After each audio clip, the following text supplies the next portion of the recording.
Eder, Mac, Pallister. Salvo Gabriella, nei giorni del ritrovamento frequentavano il parchetto dell'ex ospedale psichiatrico. Ma come mai? Loro andavano spessissimo là per portare i cagnetti a passeggio. Eppure il grande Carmelo Abate dice che è una strana coincidenza. La coincidenza chi se ne frega, Abate conto suo, io non mannizia per conto suo, ma lui supera tutti. A chi fa comodo continuare a girare a vuoto attorno a Sebastiano? A chi fa comodo? Chi è che fa ritrovare il corpo di Liliana? Sterpin. Trovano il corpo. C'è traccia di Sebastiano nell'area dove hanno trovato il corpo? No, c'è traccia di Nasti, Gabriella e Sterpin.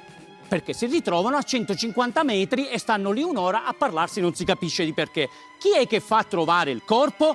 Sterpin, in collegamento telefonico con Nasti. Scrive il poliziotto che si sentono mentre sono intercettati. Ecco cosa dissi nella mia deposizione del 5 gennaio. Ieri ho letto sul quotidiano Il Piccolo delle dichiarazioni rilasciate da una signora che lavora presso un negozio di frutta e verdura di via San Cilino, che ha riferito di aver visto Liliana Resinovic transitare davanti al suo negozio la mattina del giorno 14 dicembre, giorno della sua scomparsa. In riferimento a questo ho fatto le mie considerazioni, che sono le seguenti. O Liliana ha preso un autobus per recarsi al negozio Wind 3 di via Battisti, come mi aveva riferito il 14 dicembre 2021 nella telefonata delle ore 8:22, o ha trovato qualcuno che le ha offerto un passaggio. O può aver proseguito per via San Cilino a piedi prendendo poi il viale Raffaello Sanzio o la via delle Docce, che sale verso il monte. O continuare per la via San Cilino fino all'entrata dell'ex OPP. All'interno dell'ex OPP Liliana aveva i suoi ambulatori specialistici. Era un po' abitudinaria del posto anche per fare una camminata. Mi aveva detto che se e quando voleva fare una camminata usava come posto preferenziale proprio il parco dell'ex ospedale psichiatrico, anche perché vicino casa. Liliana mi raccontava dove andava nel corso della settimana, ovvero le piaceva camminare per città, ritrovarsi con amiche o colleghe di un tempo. Si trovava a Ponte Rosso angolo via Trento dove si trovava con amiche e colleghe, una la conosco perfettamente, si chiama Mara, coniugata Cavaliere, che lavorava con Liliana nello stesso ufficio.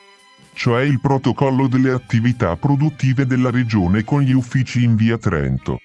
Talvolta si recava in piazzale San Giacomo, proprio davanti alla chiesa, dove si trovava con un'amica che abitava in zona, non so però chi sia questa amica.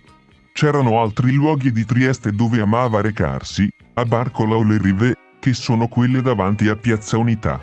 So che d'estate si recava con il marito alla Costa dei Barbari sotto la galleria naturale dove praticava il naturismo. Adesso sottolineo per quei fenomeni che vogliono capire a modo loro che dire Parco San Giovanni o ex OPP non significa dire boschetto. Il parco inizia a poche centinaia di metri da Piazzale Gioberti. Ha una superficie di 220.000 metri quadrati e conta di 40 edifici. Il boschetto è nella estremità superiore, lontanissimo, è tutto recintato con una rete alta 2 metri, nel 2021 era impraticabile per rovi, sporcizia, inquinamento, era la discarica degli ex manicomio. Claudio Sterpin si è svegliato infuriato e come prima cosa è andato in caserma a fare presente le dichiarazioni di Quarto Grado, in particolare di Carmelo Abate. La giornalista di Quarto Grado, storicamente amica di Sebastiano, ha detto che le celle dimostrano che effettivamente per Giorgia e Sebastiano si trovavano in una zona ben precisa la sera della corda. La famiglia vuole sapere come fa a avere queste informazioni, dato che non risultano negli atti da nessuna parte. Qualcuno dice forse un'evidenza del secondo filone di inchiesta, ma se così fosse la giornalista non dovrebbe esserne al corrente. Al momento l'unica vera novità è che è stato sentito l'amico della Carnia, ma questa è un'informazione che non è uscita dagli atti, mi è stata detta direttamente dai parenti di Liliana. Ehi, non dimenticare di iscriverti a questo canale.